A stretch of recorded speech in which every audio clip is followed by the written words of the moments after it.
Akhil Vaani urgent structural overhaul is the only hope for Indian prisons. In this series on reforms in the Indian judicial system, I have so far examined a complete breakdown of the system and made a case for comprehensive reforms in the country's policing.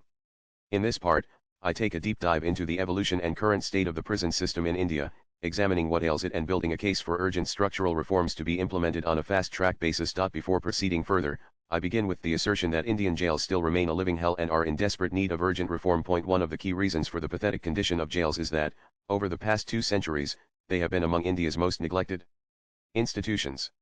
They have received the lowest priority, first under British colonial rule and then under successive state governments across the political spectrum since independence. In normal times, prisons receive a nominal budgetary outlay. In difficult times, the prison budget faces the harshest cuts. In this context, the observations of the 7th Finance Commission, headed by J.M. Shalat 1977-1979, are worth recalling. It noted facts show that jails have been neglected for too long and that there has been practically no improvement in the environment. On analyzing expenditure incurred on prisons, the Commission was perturbed to find that, with rare exceptions, the level of expenditure on prisoners had been extremely low. The National Crime Records Bureau (NCRB) annually releases data on the number of inmates languishing in Indian jails. As per the latest figures, on December 31, 2022, 5,73,000 Indians were incarcerated. The vast majority of them, 75.8%, were under trials. I submit that this statistic tells only half the story. There is no way to estimate the average number of Indians languishing in jail on any given day of the year. And to begin with, let me stress that this number is so large that the revolving door of Indian jails is now at a breaking point, teetering on the edge of complete collapse. Official data compiled by me reveals a harrowing picture. In the past decade alone, over 1 crore Indians have passed through the revolving door of the prison system. In just 2 years, 2021 and 2022, 18,06,823 and 18,04,787 people, respectively, were admitted to jails. In contrast, in 2021, 14,68,627 under trial prisoners and 93,077 convicts were released. In 2022, the corresponding numbers were 15,48,143 under trials and 1,25,533 convicts. Of the 15,48,143 under trial prisoners released in 2022, nearly 95% or 14,70,848 were released on bail. The living conditions in Indian jails make them a living hell and have remained so for over 200 years. Here is the story in brief. Circa 1856 in 1856, Frederick Jamewad, a British surgeon and prison administrator based in Bengal, later a member of the 1864 Prison Inquiry Committee, presented the following bleak picture in his investigative report on the state of jails in Bengal, Bihar, and Arakan. It is difficult to imagine any fate more dreadful than that of the Indian life prisoner at present. His existence is one continued state of hopeless slavery, in which no attempt is made to reform him, and in which the only mitigation that good conduct and repentance can produce, is the removal of his irons. From this aimless existence, his only chance of release is death, and that he is too often anxious to court by acts of lawless violence towards those in whose custody he is placed. Circa 1980, the All India Committee on Jail Reform, headed by Justice A. N. Mulla, noted in circa 2023 in its 245th report titled Prison Conditions, Infrastructure and Reforms, the Parliamentary Standing Committee on Home Affairs presented to the Rajya Sabha on September 21, 2023 painted a harrowing picture. Prisons suffer from overcrowding, leading to a strain on resources, compromised living standards, increased tensions among inmates, lack of adequate healthcare facilities, sanitation and nutrition, outdated and dilapidated buildings, very high numbers of undertrials and inadequate prison staff. Additionally, reports of abuse and human rights violations within these institutions have raised serious questions about the treatment and welfare of prisoners. Circa 2024 and 2025, the latest observations by 2 former Supreme Court justices further highlight the continued crisis. The preceding paragraphs have succinctly described what ails the Indian prison system. In this section, I examine a few existential issues in greater detail. Before doing so, I must highlight 3 basic recommendations of the All India Jail Committee 19191920, which remain unimplemented more than a century later. These were not, and here are a few existential issues that persist to this day. 1. Massive overcrowding. Indian jails are severely overcrowded. Between 2012 and 2022, the jail population surged from 3.8 lakh to 5.7 lakh, with the All India occupancy rate rising from 112% to 131%. Some critical observations. If that is not appalling enough, India Justice Report 2025 projects that the number of inmates will rise from the current 5.7 lakh to over 6.8 lakh by 2030. 2. Galloping number of undertrials. The rapidly increasing number of undertrials reflects the deeper breakdown of India's criminal justice system. The proportion of undertrial inmates has steadily risen from 54% in 1978 to 60% in 1980, 68% in 2017, and an alarming 75.8% in 2022. As of December 31, 2022, an additional concerns regarding under-trial inmates' longer detention periods. Under trials are spending increasingly longer durations in pretrial detention. In 2022, 1 in 4 under trials had been in jail for 13 years.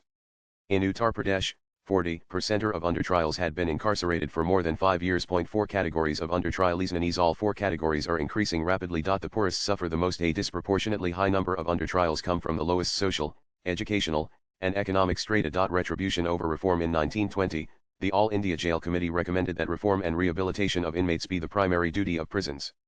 More than 100 years later, Indian jails are still defined by vengeance, retribution, deterrence, and harsh punishment. 3 Acute staff shortage. Overcrowding is further worsened by severe shortages in prison staffing.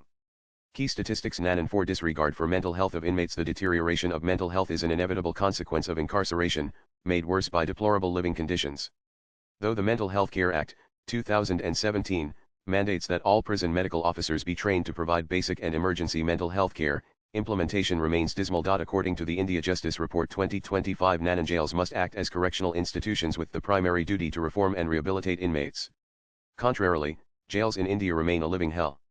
The question that begs an answer is, why are Indian jails in such a sorry state, and why are their conditions deteriorating by the day? Why are no concerted efforts being made to convert Indian jails into livable corrective institutions? Ironically, no institution in the country has been subjected to more scrutiny than jails, but all steps to reform them have failed owing to 2 blunders, statutory and constitutional. Firstly, the transfer of prisoners from the centre to the provinces in the Government of India Act, 1935, and secondly, Schedule 7 of the Constitution, where, as per item number 4 in List 2, prisons fall under the responsibility of the states. In search of reforms, efforts during British Raj and the more important reforms included reform and rehabilitation of inmates, measures to prevent imprisonment, steps to shorten prison tenure, and aid to inmates on release to enable them to take their place in society and become useful citizens. Had even half of the above reforms been implemented, we would have been living in a different Bharat today.